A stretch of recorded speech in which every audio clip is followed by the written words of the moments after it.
Like everyone else who's fortunate to attend this event, my wife and I are delighted to have the opportunity to share in this birthday party and experience it. Dan and I first met as graduate students 57 years ago at Harvard.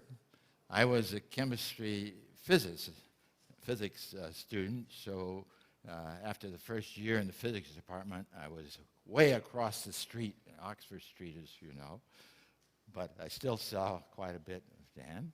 We had two courses together that first year, one with Roy Glauber, who you all know, another towering figure in the field of atomic physics and optical phenomena, and Norman Ramsey, and had many unforgivable experiences together. And almost 50 years since, Georgine B., Dan, and I have had some lovely times together. A few years ago, we hiked for 3 weeks in New Zealand. But this is, in fact, the first occasion that we've got to attend a meeting with Dan because of his different culture of chemical physics, and our first occasion to Brazil. And of course, it's been wonderful. I had some inkling that the field of atomic and molecular and optics was a very, very family-like field, but that makes it all the more appropriate here in Brazil, where the family warmth is so strong. Others have expressed this very well, but it seems to me these sunflowers send the message very powerfully as well. They are smiling on Dan and all of us, this big family that are one way or another connected to him, some of his students, some by way of his ideas. The story I'm going to tell you, well, I better click on the right button here, excuse me for a moment, is a rather curious little episode, but I hope some of you at least will feel or come to think of it as a bit amusing. So let's see, I want to get the slideshow version. Positronium, exotic cousin of the hydrogen atom. It's a family gathering, we said already. Many of the speakers yesterday and today have referred to how Daniel has taught them that the most important thing in the universe is understanding the hydrogen atom. So I thought, since my experience with the hydrogen atom, I love it too, but I've always made it awfully complicated for the hydrogen atom because it was interacting in chemical reactions with other things that are too complicated for physicists who like simpler things. So can something be simpler than the hydrogen atom? Well, another relative of the hydrogen atom, the positronium, just replaces the proton in the hydrogen atom with an anti-electron. That's the E+. Of course, that's, as you'll see, kind of a peculiar thing to do because, as you all have heard, antiparticles, as soon as they meet their regular particle, they annihilate each other. So you can think of this as an atom that's somewhat like a marriage, but between two dangerously antagonistic people. More about that. Of course, you all know that electrons have spin, and since the antiparticle is the same spin as the ordinary electron, there's a choice of spins this way or that way. So there are two varieties, and we don't need to go into this detail. The important thing about it for our purpose today is this major question, how long it takes for them to murder each other, that is, to annihilate. And it depends a lot on the spin. What we call para corresponds to total spin of 0, so that is the two spins are opposed, and it only lives for 125 picoseconds. A picosecond, I know there's some people who on sports pages have heard of a picosecond. The game was won in the last soccer game in the last picosecond, but it's a billionth of a second. Sorry, it's a trillionth of a second. Trillionth of a second. The ortho with the two spins parallel lives longer. I shouldn't have said trillionth for the para because it's 125 trillionths. That makes a big difference, but still small difference in time by our standards, where nano is the billionth of a second. So a nano is a billionth, a pico is a trillionth. Okay, then why be so interested? Oh yes, I thought, of course, we have to make a comparison with hydrogen and positronium. A lot of things result just from the fact that positronium is a lot lighter. A positron is a lot lighter. A positive electron is a lot lighter, almost 2,000 times lighter than a proton that the hydrogen atom has. So you expect some big differences from that. But also, the magnetism associated with the spin of the positron is much bigger than that of the proton, essentially related inversely to the mass ratio. So the hyperfine structure, which gives all this extra stuff, I should be using a laser, of course, in this, if I press the right button, gives it much more much more interesting and broad structure compared with the same scale with the hydrogen atom. So those are the bare essentials you should appreciate about a positronium, this combination of a positron, a positive electron with an ordinary electron, compared with the hydrogen atom. Now, motivations for studying it. As a chemist, I'm quite intrigued to see what physicists do.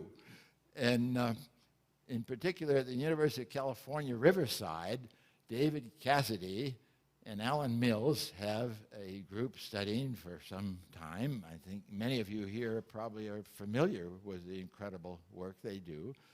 And one motivation for many people doing more and more with positron and positronium is the fact that they can generate remarkable concentrations of positronium atoms, exceeding 10 to the 15 per centimeter. Well, that's about 1/10,000th of the pressure density of molecules in the air here. That's astounding for such a thing. And it means that many experiments now can be thought of pursuing with positronium atoms that never could have been imagined before. And they even have prospects, serious prospects in their mind, of slowing them down by laser cooling. We've heard a lot about that at this meeting. And with the aim of trapping them and attaining, of course, Bose-Einstein condensation. That has to be done in a great hurry because they don't stick around very long. They turn into gamma rays by this mutual murdering annihilation. But nonetheless, and this is something I love so much about physicists, you hang around with them a little and you realize how fantastic are the things they seriously consider doing. At any rate, one reason that we looked at this is that a number of people have already been interested in the fact that I'll be talking about here, that in super intense laser fields, a lot of things change with the distribution of electrons in atoms and molecules. And in particular, they tend to lengthen the time for any interaction between the particles. And we will see that it lengthens the time a lot for annihilation. And that's one reason to be interested in that. But the people who've looked into that so far with the question of the annihilation of positronium have been so interested in annihilation, they didn't think of another important process that happens in electric fields, that is ionization. So basically, the story I have to tell you is that My postdoctoral fellow, Chiwi, and I worked that out. It was an easy thing to do because it was completely parallel to the hydrogen atom. And we found a result which will surprise those people who did the calculations in annihilation. So that's going to be the story. And of course, I have to keep a little drama. Now, there's another domain I'm not touching on at all of super intense laser fields, which go way up to 10 to the 22 watts per. I don't know how to compare that, but it winds up producing such high electric fields that accelerates the electron and positron together with GeV. That's the kind of energy you most usually think of in terms of large colliders. So they actually discuss, these people, of the positronium atom as a micro collider. It's about as small a collider as you could imagine, a single atom, in which the two pieces are smashing together so much that they can create other particle-antiparticle pairs. So it would be a jump from atomic physics to particle physics in this one atom. So that's one reason for a lot of people have been interested in positronium. Of course, when it comes to thinking about BEC, this plot here shows you, of course, there's a correlation between the energy you need, the temperature you need to achieve BEC and the density. This is a well-known argument, has to do with the wavelength of the particles compared with the spacing, average density, spacing they have in whatever density. And because positronium is so much lighter, the electron in positronium is so much lighter than the proton that gives almost all the mass for the hydrogen atom, you get a factor of 1,000. So whereas the BEC that Dan Kleppner and his team created, I think was about 10 to the 14 or a little above density, and so you had something in the micro, some say it was 50 or so microkelvin temperature. Why, for this, you shift 1,000 over. So if you get anything like this kind of density, you'll get something like 0.515 Kelvin. Even so, to do it, you have to be awfully fast because you have to slow down your positronium atom and trap it and get the BEC formation before it annihilates. Well, one way that people think of maybe making it a little bit easier to do that, not that it's going to be easier in any sense of the word, is to go to super intense laser field that, as I mentioned already, tends to elongate times. And that's going to be true in this case, but with a asterisk, a big asterisk, you'll see. Now, quite a few people for the hydrogen atom and even us too for some molecules have treated this domain of super intense high frequency lasers interacting with atoms and molecules by what's called high frequency Foucault theory. The essence of that, all you need to know about is if you have a laser that's so strong and driving so rapidly, the electrons in the atom all get synchronized. So then the way to make things simple, theoretically, is to ride with the electrons. And then the nuclei are moving in that frame of reference. And it turns out all the mathematics for the Schrödinger equation becomes much simpler. You can create what's called a dressed potential that's generated from that. It's called a KH frame after Kramers and Heinenberger, who introduced that method. And it becomes a much, much easier thing to do. Extensive treatments of this you can find here if you're not familiar with it. But that's all you really need to know for our general picture here. We'll see that when you do the calculations with this theory for short HFFT, it predicts for any system that satisfies some validity criteria that I'll mention a little later. The ionization rate, that is, when you take electrons away, is going to decrease markedly up at the high level. That interests people very much because ordinarily you turn on a strong laser, you expect it just to kick the electrons to kingdom come. But no, they're so interested in hanging around with that laser, which is driving them happily back and forth. They maybe get a little dizzy, perhaps, I don't know, but at any rate, they like to hang around the nucleus just for old time's sake, or it makes them more comfortable when they're being driven by that nasty laser, perhaps. In the case of positronium, where, of course, you don't have a nucleus, but you have another electron that's positive charge, and then you're talking about the oscillation of the two. They're driven in opposite directions, of course.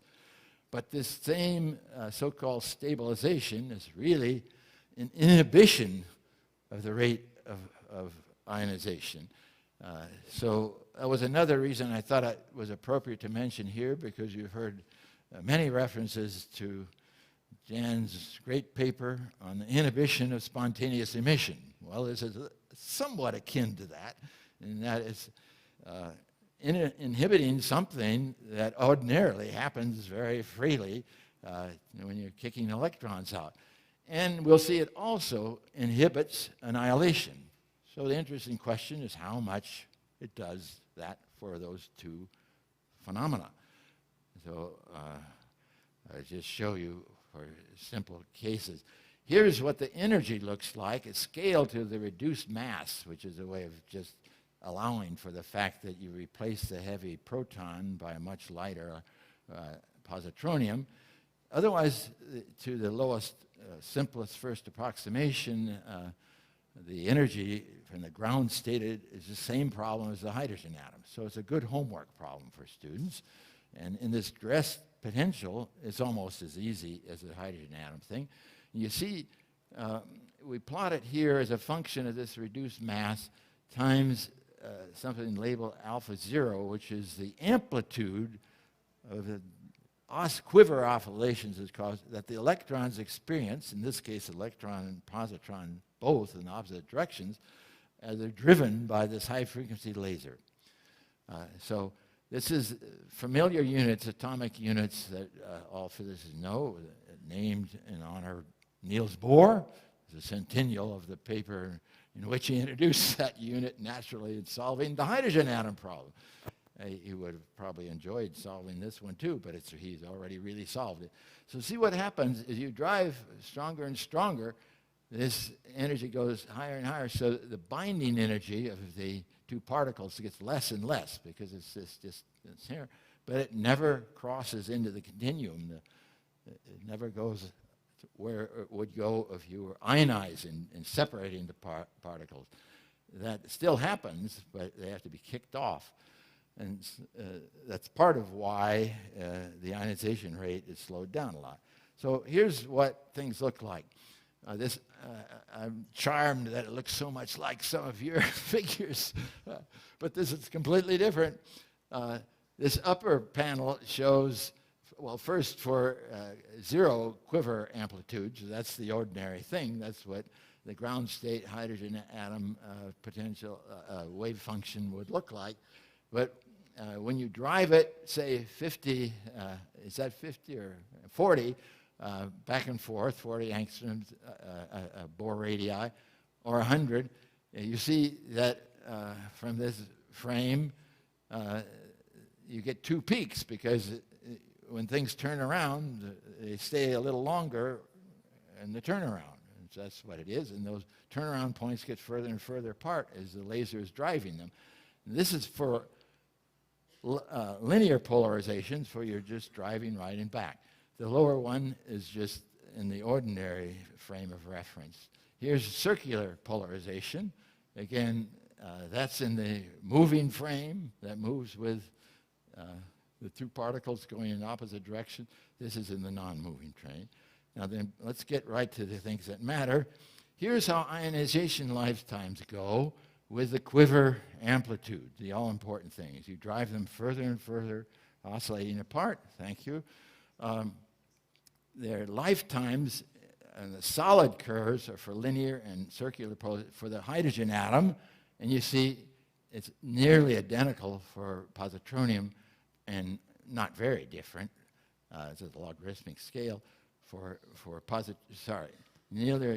positronium is nearly identical with hydrogen atom, which is a solid curve. The dashed one's positronium, not terribly different for between hydrogen. So that's easy to find out. And look at the actual scales. They're very short. Even here is not much more than a few picoseconds or trillionths of a second.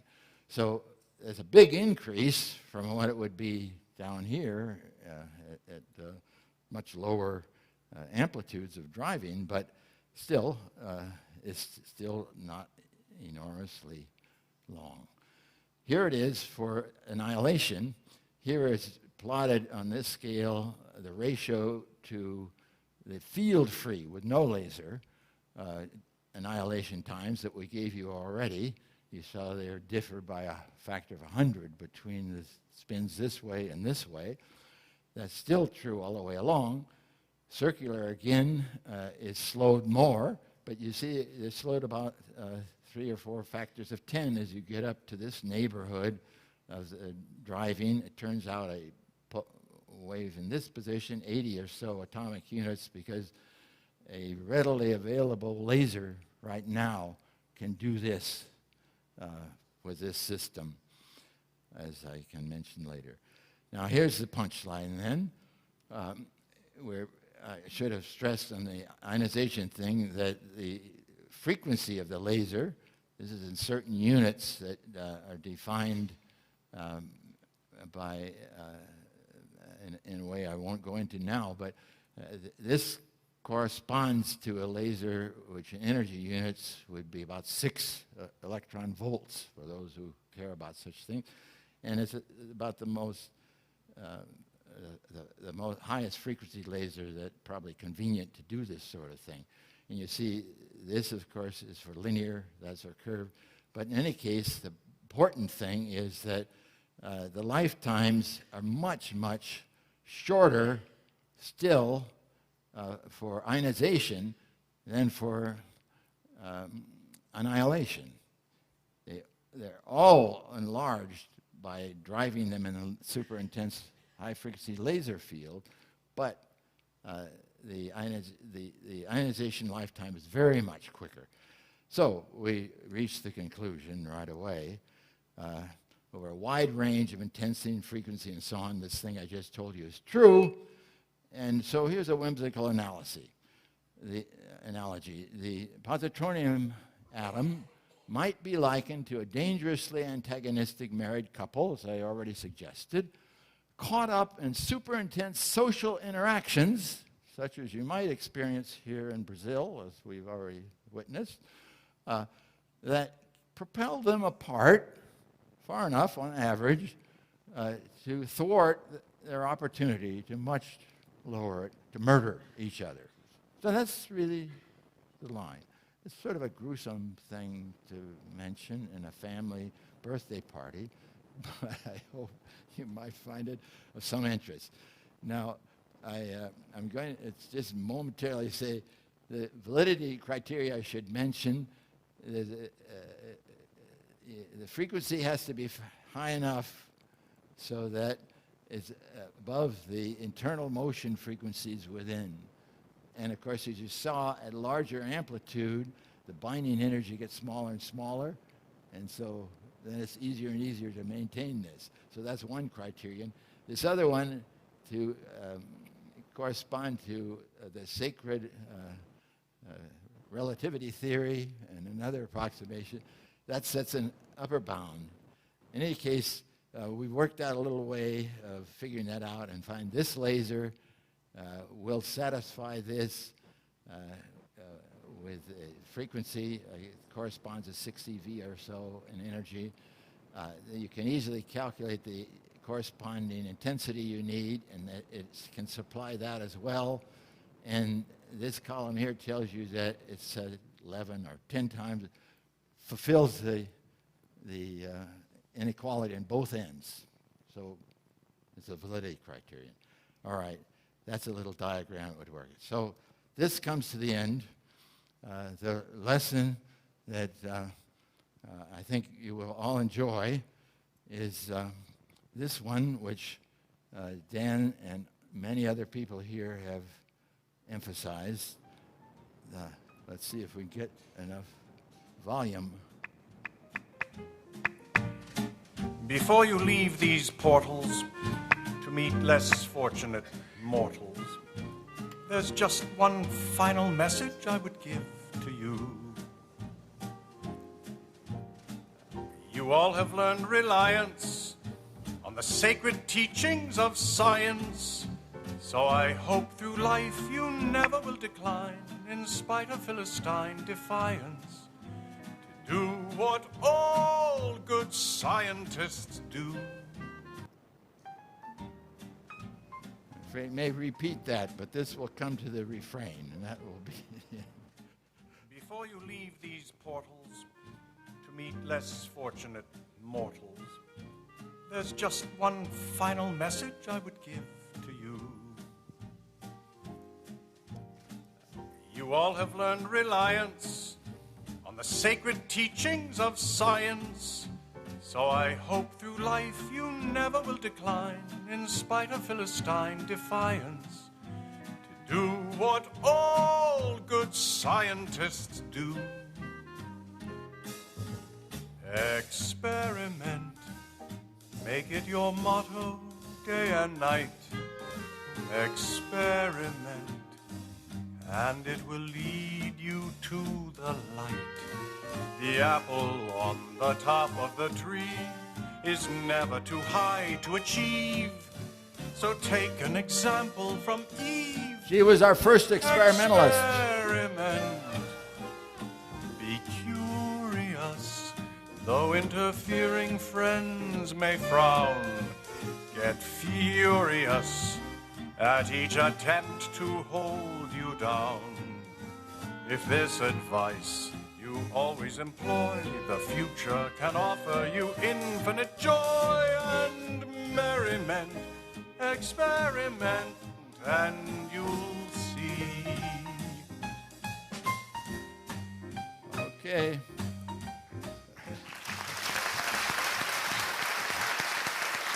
Thank you.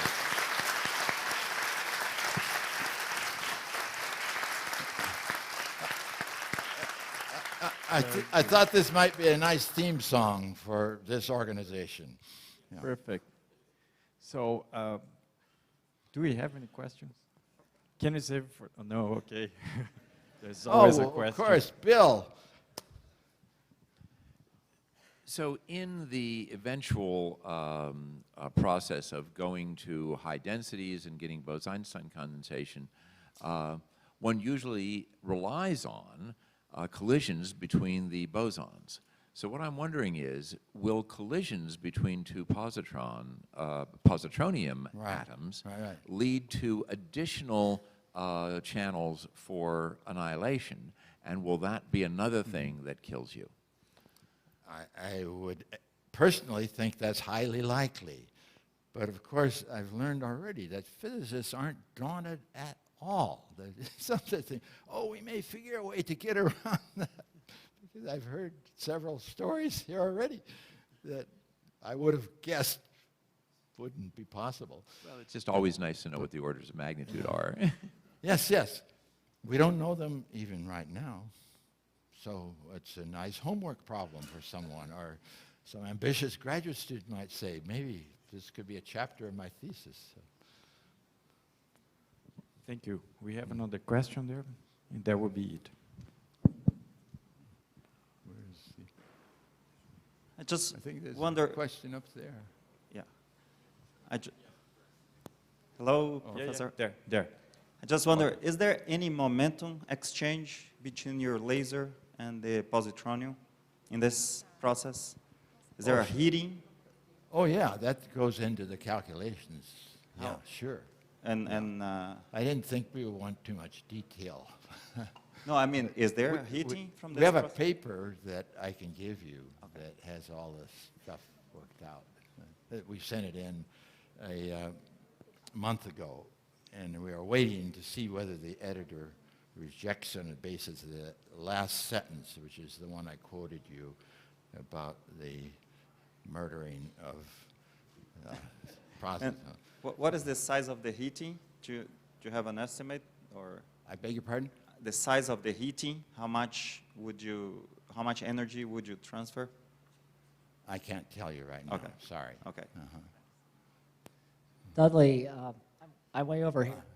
Yeah. Since this is a Kleppner symposium, I wonder if we should consider the possibility of putting the positronium into circular Rydberg orbits as a way of making them last a long time. Yes. So there's a typical far-out physicist suggestion by Eric Cornell. Why not make circular Rydberg orbits? Again, something that Dan, as so many people here know, showed how wonderful they were. And again, they are naturally something that gets celebrated a century after Bohr talked about the hydrogen atom in such a way. So, Okay. sounds like a good suggestion to me, a good thesis project, don't you think? Yeah.